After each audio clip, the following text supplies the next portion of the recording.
1년 좀 지나자마자 바로 집주인이 집을 나가라고 하는 거예요. 2년 전세 계약을 했는데, 그때가 11월이었는데 겨울엔 집 알아보기 힘드니까 선심 쓰듯이 3월까지 비워달라고 하는데, 도배며 입주 청소며 막 여러 가지를 다 해놨는데 1년밖에 안 됐는데 나가달라는 말을 들으니까 정말 당황스럽더라고요.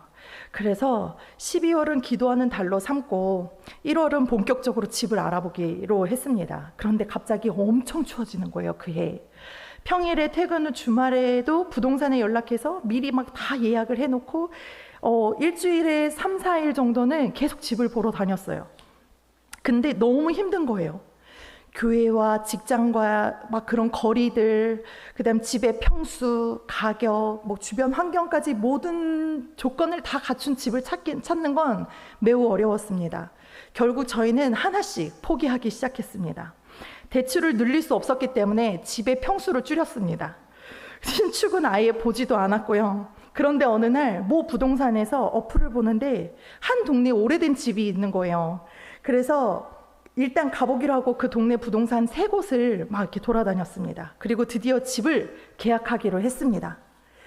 포기하니까 됩니다 라고 말하면 얼마나 은혜스럽겠어요, 그쵸?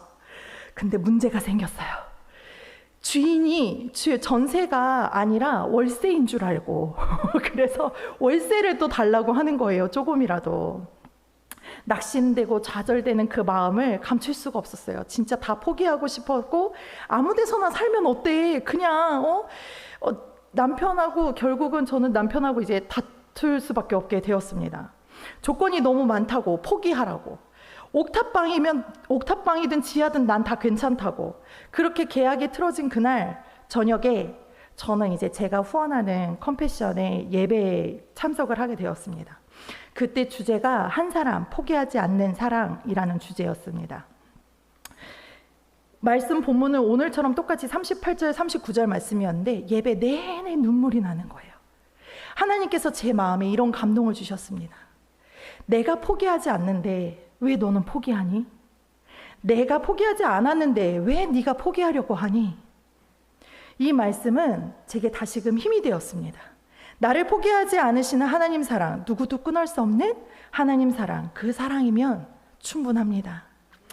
또 잊고 삶의 문제 앞에 무너지는 저를, 문제가 닥치니까 불평부터 나오고 원망부터 나오고 세상과 타협하려고 했던 저, 하나님은 이렇게 또 붙드셨습니다. 난 너를 절대 포기하지 않아. 이 포기하지 않는 하나님 사랑, 이 끊을 수 없는 하나님의 사랑은 나의 어떠함, 내가 갖고 있는 나의 환경, 내 처한 상황, 나의 능력과 재능에 있지 않다고, 그저 하나님 스스로 저를 사랑하기로 작정하셨다고, 절대 포기하지 않으신다는 음성을 제게 들려주시는 것 같았습니다. 오늘 이 말씀의 의미를 깊이 상고하고 하나님께 우리 함께 은혜를 나누고자 합니다. 우리 성도님들은 하나님의 사랑이, 하나님의 절대적인 사랑이 여러분에게 임하여 계심을 믿으십니까? 아멘. 진짜로 확신하십니까? 오늘 본문 38, 39절을 보시면 바울은 매우 확신에 차서 말씀하고 있습니다. 내가 확신하노니 사망이나 생명이나 천사들이나 권세자들이나 현재일이나 장래일이나 능력이나 높음이나 깊음이나 다른 어떤 피조물이라도 우리 주 그리스도 예수 안에 있는 하나님의 사랑에서 끊을 수 없으리라. 이 말씀은 법적 용어로 이미 판결되어진 말씀입니다. 여러분의 동의를 구할 필요도 없고 하나님께서 약속하신 선포된 말씀입니다. 우리는 그냥 믿기만 하면 됩니다. 로마서는 바울이 로마에 있는 교인들을 향해서 쓴 책입니다. 그 로마에 있는 교인들, 로마에서 활동하고 섬기고 있는 교인들, 오늘 그 주인공이 바로 저와 여러분임을 믿습니다. 우리 각자에게 주시는 이 말씀을 통해 새 힘을 얻고 승리하시길 소망합니다. 혹시 오순절 사건을 기억하십니까? 오순절 사건? 네, 예수님께서 십자가에 달리시고 부활하시고 승천하시기 전 제자들에게 자신의 모습을 보이셨습니다. 그리고 승천하시면서 마가의 다락방에 성령이 임하는 놀라운 사건이 일어났습니다. 이 사건으로 제자들의 삶은 완전히 달라졌습니다. 부활의 예수님을 경험하고 성령이 임한 그들은 목숨을 걸고 복음을 전하기 시작했습니다. 목숨을 걸고 복음을 전하는 인생은 지금도 우리에게 놀라운 도전이 되고 있습니다. 우리 권사님들과 집사님들께도 목숨을 건 복음 전하는 것이 도전이 되시지요? 아닌가요? 목숨을 건 인생은 하나님께서 목숨을 건 그 시간부터 하나님께서 그때부터 놀랍게 사용하고 계셨습니다. 오순절 사건 이후 유대인들이 간 곳이 바로 로마였습니다. 자신들을 지배하고 있는 본국으로 가서 목숨을 걸고 복음을 전하고 그곳에 교회를 세웠습니다. 정말 놀라운 일입니다. 우리 권사님들, 우리 성도님들께서 이 교회를 세우셨잖아요.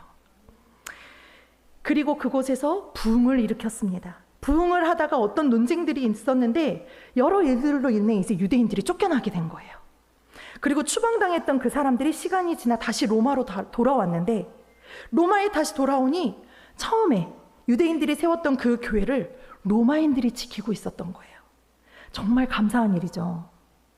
유대인들이 씨를 뿌렸던 그 열매로서 로마인들이 교회 안에 들어와서 그 교회를 지키고 있었던 거예요. 여기까지는 정말 좋았습니다. 그런데 유대인들이 들어가니 교회를 지키고 있던 로마인들과 유대인들 사이에 다시 마찰이 생기기 시작을 한 거예요. 끊임없는 논쟁. 하나님은 누구를 구원하시는가? 하나님은 어떻게 우리를 구원하시는가? 이 논쟁이 끊어지지 않고 계속 부딪히게 되었어요. 그럴 수밖에 없는 게 유대인들이 끝까지 자기들만 구원하시는 하나님을 믿어왔기 때문이에요.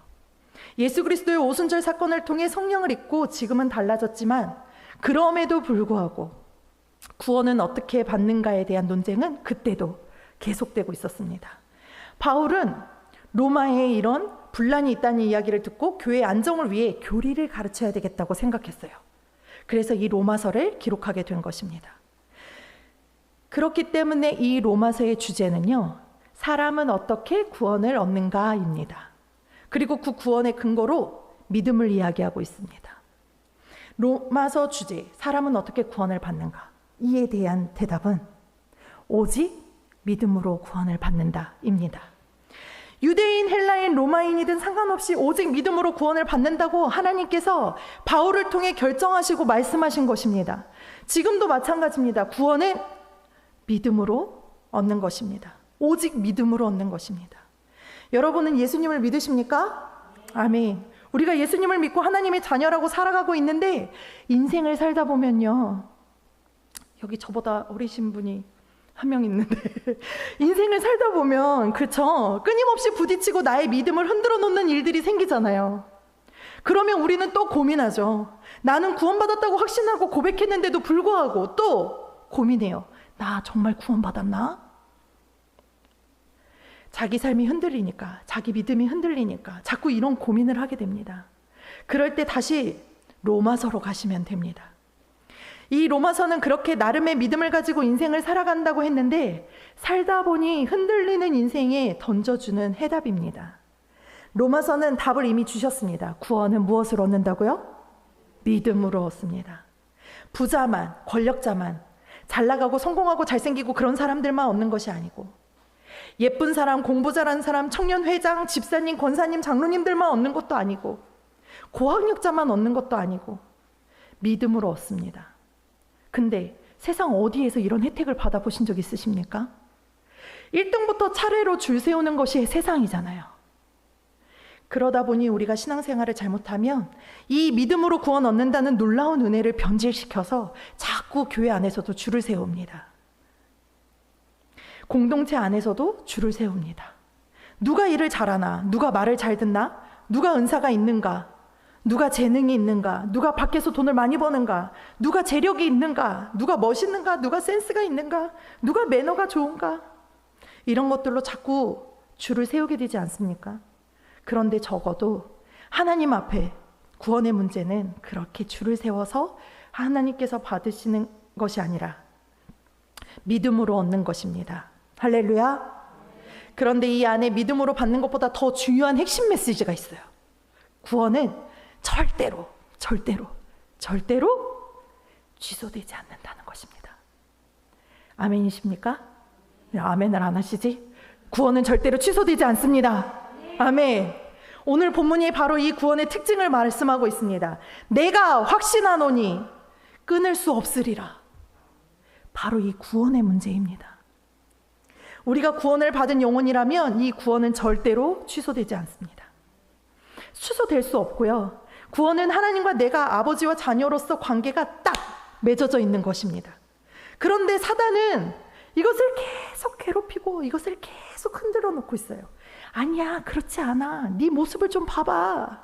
네 부족함을 좀 봐봐. 네 연약함을 좀 봐봐. 너 같은 것이, 이러면서 자꾸 이것을 괴롭게 흔드는 것입니다. 그래서 로마서는 우리에게 다시 한번 확증해 주고 있어요. 내가 확신하노니 하나님의 사랑에서 절대로 끊을 수 없느니라. 이 말씀이 오늘 이후 우리 삶에 힘이 될 줄 믿습니다. 그러면 이 근거는 뭘까요? 어떻게 바울은 절대로 끊을 수 없다는 확신을 가질 수 있었을까요? 그 근거는 로마서 8장 34절에 있습니다.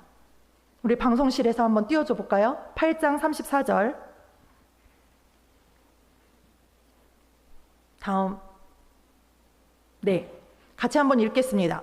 앞에. 네, 같이 읽겠습니다. 시작. 누가 정죄하리요? 죽으실 뿐 아니라 다시 살아나신 이는 그리스도 예수시니 그는 하나님 우편에 계신 자요 우리를 위하여 간구하시는 자신이라. 아멘. 예수님께서 우리를 위하여 죽으셨고 다시 살아나셨고 그가 우리의 왕으로서 우리를 위해 간구하시기 때문입니다. 로마서 5장 8절 띄워주시겠어요? 같이 읽겠습니다. 다음 거. 네, 시작. 우리가 아직 죄인 되었을 때 그리스도께서 우리를 위하여 죽으심으로 하나님께서 우리에 대한 자기의 사랑을 확증하셨느니라. 아멘. 저 오타는 제가 빨리 쳤다 보니까 죄송합니다. 자, 네. 우리가 아직 죄인 되었을 때 그리스도께서 우리를 위하여 죽으심으로 하나님께서 우리에 대한 자기의 사랑을 확증하셨다고 하십니다.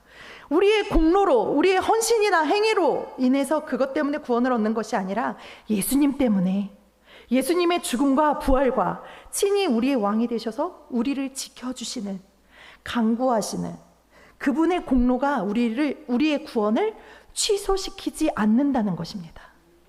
그래서 우리의 구원은 더 안전할 수 있습니다. 우리의 공로였다면 얼마나 불안하겠습니까? 우리는 넘어질 때도 너무 많잖아요. 쓰러질 때도 많고 공로를 못 세울 때가 더 많은데 그리스도 안에서 우리를 향한 하나님의 역사, 즉 십자가에 죽으시고 다시 사시고 하나님 우편에서 우리의 왕으로 우리를 다스리시며 우리를 위해 친히 간구하시는 그것으로 말미암아 절대로 끊을 수 없다고 말씀하고 있습니다. 자, 이제 절대로 끊어지지 않는다고 확증했으니까 이제 우리는 안심하고 됐다. 그래, 이제 됐어. 이렇게 생각하면 됩니다. 이것만큼은 보호된다고 했으니까 우리는 이제 끝났다. 괜찮다. 라고 생각하시면 됩니다. 근데 신기한 건 사탄은 이것을 또 노려요. 확실한데도 건드려요. 0.0000001%도 가능성도 없는데 건드려요. 신기하지 않습니까? 근데 더 신기한 건지 뭔지 아십니까? 이렇게 확실한데 우리가 흔들려요.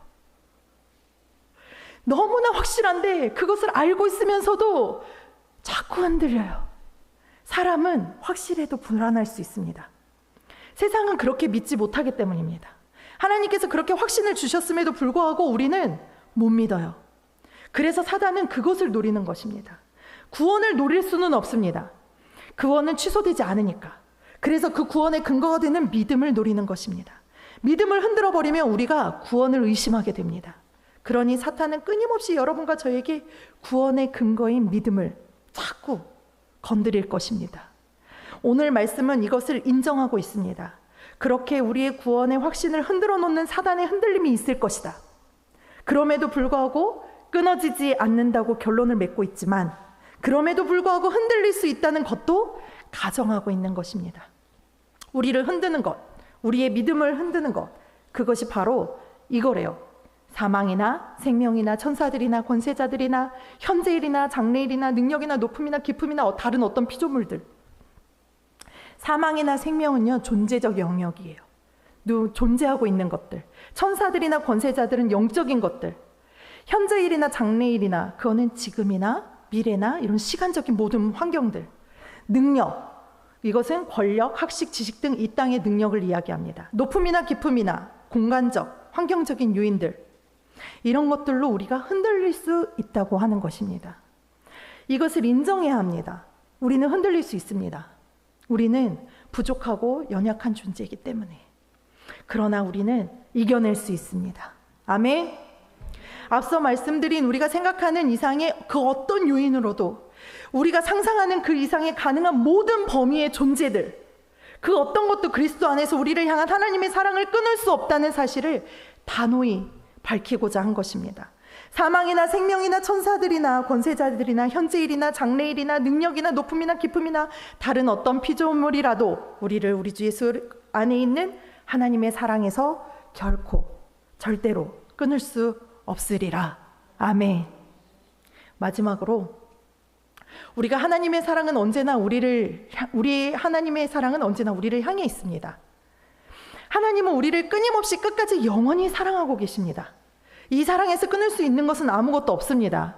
맞습니까? 맞습니까? 그런데 문제가 있어요. 아무도 이 사랑에서 끊을 수 있는 존재가 없는데 누가 이 사랑에서 끊을 수 있냐면 내가 끊습니다. 내가. 세상 그 어떤 피조물도 우리를 향한 하나님의 사랑에서 끊을 수 없는데, 질병도 어떤 어려운 상황도 사탄 마귀도 이 하나님의 사랑에서 우리를 끊을 수 없는데, 그런데 이 하나님의 사랑에서 끊어지는 순간이 있습니다. 내가 그 사랑을 놓아버릴 때, 내가 하나님 아버지를 바라보지 않을 때, 내가 그 모든 상황 가운데서 하나님보다 세상을 더 크게 바라보고, 하나님보다 상황을 더 크게 바라보고, 하나님보다 내 자신을 더 크게 바라볼 때, 실제로 하나님의 사랑이 끊어지진 않았지만 내 삶에서는, 내 느낌과 내 상태로는 하나님의 사랑이 끊어지게 된 것입니다. 이것을 회복해야 합니다. 우리 사랑하는 성도님들, 하나님은 우리가 잘났네 못났네 하는 그런 어떠함으로 인해서 우리에게 복을 주신 것이 아닙니다. 우리의 어떠함 때문에 예수님을 십자가에 내어주신 것이 아닙니다. 우리의 어떠함 때문에 예수님께서 부활하시고 승천하신 것이 아닙니다. 단지 그분은 우리를 사랑하셨습니다. 우리를 사랑하시기 때문에 우리에게 복음을 증거하시고 믿고 구원을 얻게 하시고 천국으로 인도하신 것입니다. 그리고 그 구원을 그리스도께서 친히 십자가에 죽으시고 부활하신 자신의 공로로 보호하고 지키고 계시는 것입니다. 그러니 이 땅의 어떤 이유로도 우리는 흔들릴 필요가 없습니다. 이렇게 생각해 보면 어떨까요? 사망이나 생명이나 천사들이나 권세자들이나 현재일이나 장래일이나 능력이나 높음이나 깊음이나 다른 어떤 피조물이든 모두 우리 믿음으로 이길 수 있는 것들이다. 하나님께서 이미 선포하셨습니다. 살 수 있다. 할 수 있다. 이길 수 있다. 믿는 자에게는 이런 능치 못할 것이 없다. 믿음으로 구원을 얻은 사람은 절대로 실패하지 않습니다. 믿음으로 사는 사람은요, 세상을 믿음으로 살아가고 고난을 믿음으로 해석합니다. 상처를 믿음으로 회복하고 실패를 믿음으로 이겨내고 고독을 믿음으로 친구 삼고 불평을 믿음으로 감사하고 사탄을 믿음으로 물리치는 사람입니다. 이런 인생을 살라고 하나님께서 우리에게 권세를 주셨습니다. 여러분에게 이 믿음이 있으십니까? 하나님은 우리 한 사람 한 사람에게 이 믿음을 주셨습니다. 이제 내 몫입니다. 이제 우리의 몫이에요. 저와 여러분의 몫. 이미 주신 믿음을 우리가 붙들면 됩니다. 다시 한번 말씀드리지만 어떠한 공로를 요구하지 않으셨습니다. 이제 이러한 사망이나 생명이나 천사들이나 권세자들이나 현재일이나 장래일이나 능력이나 높음이나 깊음이나 다른 어떤 피조물이라도 우리를 흔들고 괴롭힐 수는 있지만 믿음으로 헤쳐나갈 수 있다라고 하신 이 말씀대로 우리 권사님들, 집사님들, 장로님 모두 승리하실 줄 믿습니다. 부디 구원받은 자의 위엄을 가지시기 바랍니다. 그 권세를 믿고 의지하시기 바랍니다. 하나님은 어떤 일이라도 여러분들과 함께 하십니다. 그래서 우리는 지지 않을 수 있습니다. 구원에 대한 축복은 다시 믿음을 점검하고 이 믿음을 붙들면 됩니다. 오늘 말씀을 통해 기쁨이 있고 소망이 느껴지신다면 여러분들은 이미 그 안에 믿음이 있었던 것입니다. 그걸 다시 닦아서 취하시면 됩니다. 우리 너무 멀리 앉아 계시지만 우리 옆에 분한테 이렇게 얘기해 볼까요? 당신은 원래 그랬습니다. 원래부터 이 믿음이 있었습니다. 가세요. 원래부터 하나님이 붙드셨습니다. 원래부터 당신은 하나님을 사랑했고 하나님도 당신을 사랑했습니다. 하나님도 당신을 네, 당신은 원래부터 구원받은 사람입니다. 아멘. 할렐루야. 아멘. 여러분은 원래부터 하나님과의 관계를 끊을 수 없는 하나님의 사람입니다. 아멘.